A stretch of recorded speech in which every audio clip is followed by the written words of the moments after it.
கோவையில் செயல்பட்டு வரும் அவினாஷ் லிங்கம் மனையியல் மற்றும் மகளிர் உயர்கல்வி நிறுவனத்தின் 37வது பட்டமளிப்பு விழா அவினாஷ் லிங்கம் பல்கலைக்கழக வளாகத்தில் நடைபெற்றது. இந்த நிகழ்வில் சென்னை ஐஐடி இயக்குநர் காமகோடி முதன்மை விருந்தினராக பங்கேற்று தரவரிசையில் சிறப்பிடம் பெற்ற 94 மாணவியர்களுக்கு பதக்கங்களை வழங்கினார். பட்டமளிப்பு விழாவில் மொத்தம் 2328 மாணவியர்களுக்கு பட்டங்கள் வழங்கப்பட்டன. இந்த நிகழ்வில் சிறப்புரையாற்றிய காமகோடி பட்டம் பெறும் மாணவர்களுக்கு வாழ்த்துக்களை தெரிவித்துக் கொண்டார். தொடர்ந்து நிகழ்வில் பேசிய அவர், பிரதமரின் வளர்ச்சி அடைய பாரதம் 2047 நோக்கி நாம் செயல்பட வேண்டும். ஒரு காலத்தில் போலியோ தடுப்பூசிக்கு நாம் காத்திருந்தோம். ஆனால் தற்பொழுது கொரோனா பெருந்தொற்றின் போது நாமே தடுப்பூசியை தயாரித்து பிற நாடுகளுக்கு அனுப்பியுள்ளோம். இதுதான் நம்முடைய வளர்ச்சி என்றார். நம்முடைய நாடு மிகப்பெரிய பொருளாதாரத்தை கொண்டுள்ளது. எனவே தரமான கல்வியை நாம் தர வேண்டும்.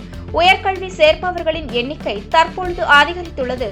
தமிழ்நாட்டில் சுமார் 50% பேர் உயர்கல்வியில் சேர்கிறார்கள். இதனை நாம் மேலும் உயர்த்த வேண்டும் என தெரிவித்தார்.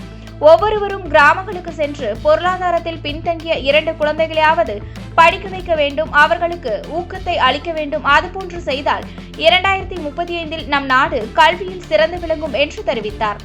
தற்போது எரிவாயுவிற்கு நாம் வேறு ஒன்றை நாடி செல்ல வேண்டிய நிலை உள்ளது. இதற்கு போர் ஒரு காரணமாக அமைந்துள்ளது என்று கூறிய அவர், நம்முடைய சக்தியை நாம் பயன்படுத்துவதற்கு இது ஒரு பெரிய அனுபவமாக அமைந்துள்ளது என்றார். நம் நாட்டிலே அதிகமான வளங்கள் உள்ளது என்றும் நம் நாடு தயாரிப்புகளை நாம் பயன்படுத்த வேண்டும் என தெரிவித்தார். மருத்துவத்திலும் நம் நாட்டு மருந்து கடைகளில் உள்ள மருந்துகளை பயன்படுத்தலாம். கோபால் பல்பொடி போன்றவற்றை நாம் பயன்படுத்தலாம். நம் ஊரிலே அதிகமான பொருட்கள் உற்பத்தி செய்ய முடிகிறது என்று தெரிவித்த அவர், அதேபோன்று ஒழுக்கத்தையும் நாம் வளர்த்து கொள்ள வேண்டும். இதனை பின்பற்றினாலே 2047 வளர்ச்சி அடைந்த பாரதமாக நாம் மாறுவோம் என்று தெரிவித்தார்.